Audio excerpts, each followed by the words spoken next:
As part of the development of the chemistry program at Niagara University, what we have done is we have established a laboratory, a biomedical research laboratory in downtown Buffalo. When you look at where Niagara is positioned in the medical corridor, we are across the street from Buffalo General and O'Shea, and behind us is the Jacobs Medical School, and behind us again is Houtman Woodward, and behind it is Roswell, and it opens up opportunities for us.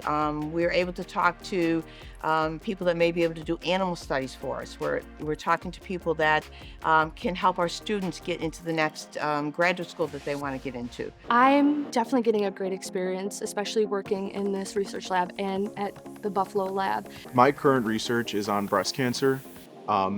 And being downtown in the Buffalo lab, we're in the center of many hospitals, specifically Roswell. So having those connections and just the ability to reach out and network with those cancer institutes allows me to further my research. And that's incredibly unique for an undergraduate institution to have. As Niagara wants to participate more and more in the development of our biotechnology, this is where we need to be.